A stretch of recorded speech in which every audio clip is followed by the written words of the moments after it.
The Get Your Head Right for Senior School on the HSC is a presentation that I conduct for senior students, also supported by a website. The website has 16 modules, a short video, audio download, tips and handouts to support the students' learning. Students, parents and teachers can gain access to the website after the presentation.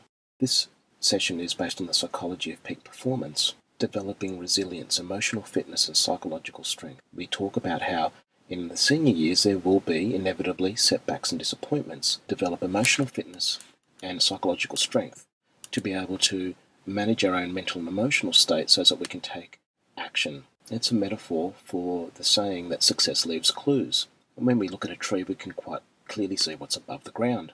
Similarly to students who perform well, we can see that they have good exam preparation, good study skills, good time management. But what makes a student take those actions? What's below the ground of this tree, the right mental state, so we can access motivation, resilience, managing our own stress and anxiety, and develop confidence to take this action. So from there, we look at 3 ways to actually change our mental and emotional state. Firstly, we look at physiology and the study by Amy Cuddy, and she presented at a TED conference where humans, like animals, when they're feeling strong and confident and motivated, have an expansive and open body language, and that when we're in a weak mental and emotional state, we close in and withdraw, not just psychologically but also with our body language. We make ourselves small. She discussed how our non-verbals can govern how others think and feel about us, but also that our minds change our bodies. But the question is, do our bodies change our minds? She conducted a study. People were able to change their hormones by changing their body, their physiology, so our minds change our bodies. But what we also now know is that our bodies change our minds. Then look at focus. And oftentimes, well-intentioned people might say, you need to change your focus and what you're focusing on. Perhaps you're focusing on something negative. The fact is that sometimes that can be hard to do. The other thing we can do is change how we're focusing on the negative thing and even the positive thing to increase in the emotional intensity or decrease the emotional intensity. And the students also do an exercise and report that. The third way is really the questions we ask and how questions can direct our mental attention and focus. We need to ask questions about what we want and why we want it and what action we need to take. We then look at identity beliefs and how the way we see ourselves drives our performance.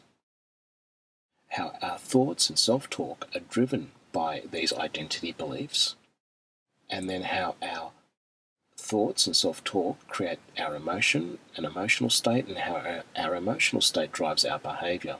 From there, we look at some specific identity beliefs based on the work of Carol Dweck from Stanford University, who discovered the fixed and growth mindset. People with a fixed mindset believe that you're either good at something or you're not. And if you're not, what's the point in trying? There is no point in putting in effort. This is the fixed mindset view.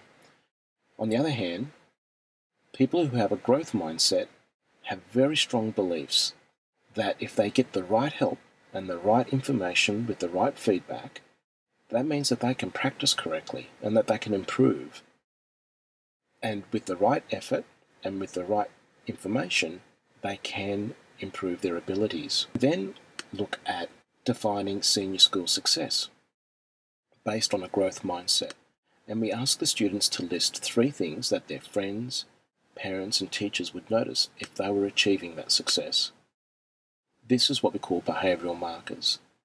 And then we also look at question 3. What could prevent us from achieving the success that the students have described above? We then look at 4 success principles. The first one is that successful people clearly decide what it is that they're absolutely committed to achieving. This takes us to a goal-setting formula where we look at 4 steps: identifying a specific goal, why we want that goal, the action, and also taking the action plan, and then also taking 1 small step immediately after setting the goal so that can create momentum in achieving the goal. Successful people have failed, but have paid attention to what was not working and what was working, and then change their approach to achieve their goal. We also look at pain and pleasure, what drives human behaviour, and how, as human beings, we need to avoid pain and gain pleasure. The students discuss when they receive an assessment task and it's due in 2 or 3 weeks' time, they would rather put that off and do more pleasurable things. We're not really motivated the night before the exam to complete the assessment. What's driving us is this need to avoid pain, and that, interestingly, we would do far more to avoid pain than we would to gain pleasure. And the students go through a process where they identify behaviours and tasks that they can do that can help them during their senior years, but find difficulty, they procrastinate doing these tasks, and then we go through a process that can help them avoid that procrastination and access inner motivation. We then look at emotional freedom techniques. It's a tapping technique, tapping on pressure points. The students go through this activity and often report how relaxing the tapping technique is just after a few short minutes. We then also look at progressive muscle relaxation and meditation and how we can anchor those states so we can access them quickly. More information about getting your head right for senior school on the HSC session, and also how you receive access to the website that can support the presentation afterwards, call 0425 365 294 or email info@humanconnections.com.au or go to our website www.humanconnections.com.au.